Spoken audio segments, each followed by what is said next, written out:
My fellow citizens, recently I went on what I thought would be a routine investigation of a mining accident.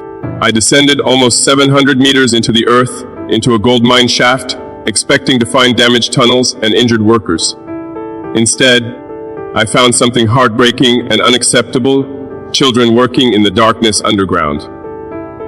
Young boys and girls, some barely 12 years old, were down in that mine, covered in dust, swinging heavy tools, and hauling bags of ore. They should have been in a classroom or playing in the sun, but I found them deep beneath the ground, toiling in terrible conditions. That shocking discovery changed me, and it must change Burkina Faso. Seeing our children in that pit, exhausted and afraid, filled me with anger and sorrow. No child in Burkina Faso, no child anywhere, should endure what those kids were enduring. For years, however, this has been happening out of sight. For decades, foreign mining companies operating here have exploited our people and even our children. They have valued gold and profit over human life, over our laws, over our future. These companies, often with the complicity of officials who should have known better, put our boys and girls to work in deep, dangerous mines. Such practices not only rob Burkina Faso of its wealth, they rob our children of their childhoods and futures. This is a grave injustice, and I stand before you today to say we will not tolerate it any longer. I want each of you to reflect on this. The wealth of our country has too often been built on the backs of suffering children. Our gold, our zinc, our resources, taken out of the ground by tiny hands that should have been holding pencils and books. This is not the mark of a just society. It is a tragedy and an outrage, and it must end now. When I emerged from that mine with those children, I made them a solemn promise: we will put a stop to this evil, and we will hold those responsible to account. My administration has already begun to act on that promise decisively. Here are the immediate steps we have taken. 1. Rescue and relief. The children found in the mine have been brought out and are now safe. We are providing them with medical care, food, and support. They will never have to go back to that life again. 2. Shutting down abusive mines. I ordered the immediate shutdown of the mining site where this atrocity occurred. Operations there will not resume unless we can guarantee it will be safe and lawful, with no child labor ever again. 3. Investigation and justice. We have launched a thorough investigation to identify every individual and company involved in this exploitation, from the mine managers and company executives to any local officials who turn a blind eye. Everyone responsible will face justice. We will apply the full force of our laws to punish those who profit from child labor. 4. Nationwide inspections effective immediately. We are dispatching inspection teams to every mining operation in Burkina Faso. Their mission is to ensure no other children are working in these sites and to enforce our labor laws strictly. Any mine found to be using child labor will be shut down and its owners will be prosecuted. These actions are only the beginning. I want to make it absolutely clear: never again will we allow the children of Burkina Faso to be exploited in the mines or anywhere else. Not on my watch. My fellow Burkinabe, we must also confront the larger truth that this single horrific incident symbolizes. For generations, our country's wealth has been stripped away under unfair conditions. Colonial powers and foreign companies have treated Burkina Faso's resources as theirs for the taking, without regard for our people's well-being. They call us a developing nation. But how can we develop when our wealth flows out to others and our children are kept from school to dig in the soil? They offer, evade, with one hand, while with the other hand they take our gold and leave us with only crumbs. This is the reality we have lived, a reality built on exploitation and deceit. That era ends now.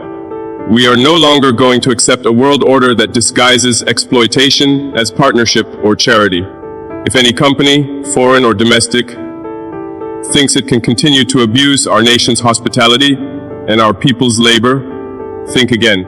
The people of Burkina Faso are awake, and we will not be fooled or intimidated. Our sovereignty is not for sale. Our children are not a workforce for mining magnates. From this day forward, the riches of our land will be used for our benefit, for our people. We will ensure that the gold and minerals beneath our soil serve Burkina Faso's development and no one else's. If that stance ruffles feathers in boardrooms in Paris, London, or anywhere else, so be it. We answer to the citizens of Burkina Faso, to you, and not to any foreign power or corporation. I speak to you not just as the leader of this nation, but as a fellow citizen and as a father. Like any parent, I want my children and all the children of Burkina Faso to have a life better than my own, full of opportunity and hope.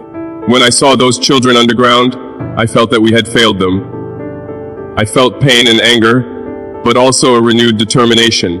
We will not fail our children again. What does a Burkina Faso without child exploitation look like? It is a nation where every child is in school, not a mine. It is a country where the wealth from our gold and our land is invested back into our communities. We will use our resources to build new schools, to pay good teachers, to supply clinics and hospitals, and to create jobs that lift families out of poverty. The prosperity of Burkina Faso will be measured by how our children thrive, by the bright smiles on their faces, not the number of tons of ore extracted from the ground. I envision a future where a Burkinabe child only reads about child labor in history books, shocked that such a thing was ever possible. A future where every girl and boy can dream of becoming a doctor, an engineer, a teacher, or even a president, and have the education and support to achieve it.